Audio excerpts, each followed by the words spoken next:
جاتے ہیں, آج ہمارے بچے نہیں جانتے ہیں کہ اس میں مدارس کا کیا رول رہا ہے, ہمارے علماء نے کس طریقے سے بھومکا کو نبھایا ہے, اور ہمارے ائمہ نے کس طریقے سے آگے بڑھ کر کے اس ملک عزیز کو بچانے کے لیے اور آزادی کے سنہرے پل کو لانے کے لیے کس طریقے سے قربانیاں پیش کی ہے. آج چند لوگوں کے نام جانتے لوگ ہیں, لیکن یہ نہیں جانتے ہیں کہ ہمارے علماء نے کس طریقے سے اپنی قربانی پیش کی ہے. میں آپ کو بتاتا چلوں کہ اس جنگ آزادی کے لیے جو سب سے پہلے اس جہاد کے لیے فتویٰ دیا تھا وہ کوئی اور نہیں بلکہ علامہ فضل حق خیر آبادی علیہ رحمہ تھے, جو ایک مدرسے کے پڑھے ہوئے تھے, اور اس کے اس جنگ آزادی کے روپ ریکھا تیار کرنے والے کوئی اور نہیں بلکہ مولانا ابوالکلام آزاد تھے, جنہوں نے پوری جنگ آزادی کی روپ ریکھا تیار کی تھی. آپ جس ترنگے کو لہرا رہے ہیں اس ترنگے کو ڈیزائن دینے والی کوئی اور نہیں بلکہ ایک بی بی ثریا طیب تھی, جنہوں نے اس ترنگے کا یہ ڈیزائن دیا اور ترنگے کو پورا نقشہ تیار کیا. آج انقلاب زندہ باد کے ہم نعرہ لگاتے ہیں, اس انقلاب زندہ باد کے نعرہ لگانے والے کوئی اور نہیں بلکہ ایک مسلمان جس کا نام مولانا حسرت موہانی ہے. آج ہم جس طریقے سے یہ جنگ آزادی کے مہم کو چھڑا ہے اور انگریزوں بھارت چھوڑو کا نعرہ کوئی اور نہیں بلکہ یوسف مہر علی نے دیا تھا, اور اس جنگ آزادی کے لیے سب سے زیادہ پیسے کی قربانی کسی نے دی ہے تو کوئی اور نہیں بلکہ حاجی عثمان, جو کولکتہ کے رہنے والے تھے.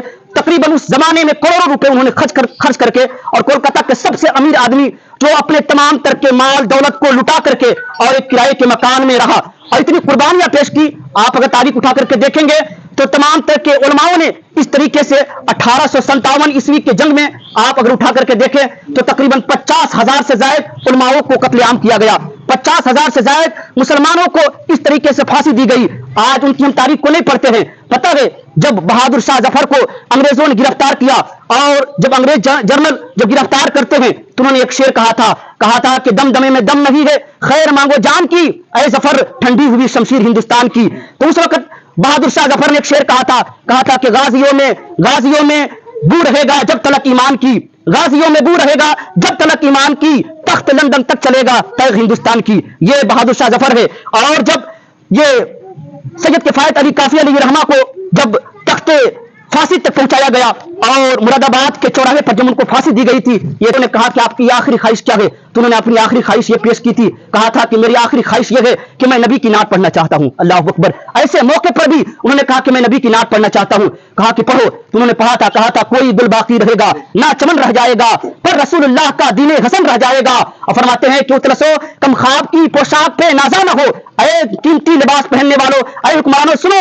کہا کہ اتلسو کم خواب کی پوشاک پہ نازا نہ ہو, اس تنے بے جان پہ خاکی کفن رہ جائے گا. اور کہا ہم سفیر و باغ میں ہے, کوئی دل کا چہچہا بلبلیں اڑ جائیں گی, سونا چمن رہ جائے گا. اور آخری شعر انہوں نے کہا کہ جو پڑھے گا صاحب لولاک کے اوپر درود, جو پڑھے گا صاحب لولاک کے اوپر درود, آگ سے محفوظ اس کا تن بدن رہ جائے گا. اتنی قربانی پیش کی تھی کہ تقریباً 1857 کے وسودیو میں اس جنگ میں کولکاتہ سے لے کر کے دلی تک اور دلی سے لے کر کے پشاور تک کوئی ایسا پیڑ نہیں تھا, کوئی ایسا درخت نہیں تھا جہاں پہ مسلمانوں کے اور علماؤں کے سر لٹکے ہوئے نہیں تھے. آج لاکھوں مسلمانوں نے بلیدان دے کر کے, لاکھوں مسلمانوں نے اس قربانی کو دے کر کے آج اس ترنگے کو اونچا کیا ہے. آج جس کھلی فضا میں ہم سانس لے رہے ہیں وہ کسی اور کا دین نہیں ہے بلکہ یہ مسلمانوں کا دین ہے. آج کسی اور کا یہ قربانیاں نہیں ہے بلکہ یہ مسلمانوں کی قربانیاں ہے. آج اسی وطن عزیز میں ہمیں اس طریقے سے کرائے کے طور پر رہنے کے لیے مجبور کیا جا رہا ہے اور یہ کہا جا رہا ہے کہ آپ کا یہاں کوئی حقدار نہیں ہے. ان ظالموں کو آپ بتا دیں کہ سب سے زیادہ مسلمانوں نے قربانیاں پیش کی ہے. آپ انڈیا گیٹ پر دیکھیں, تقریباً سوتنتر سینانیوں کے 1 لاکھ سے زائد نام لکھے ہوئے انڈیا گیٹ پر, اور اس میں آپ کو بتاتا چلوں کہ 76,600 سے زائد مسلمانوں کے نام ہے. 1 لاکھ میں سے 76,600 مسلمانوں کے نام ہے. بتائیں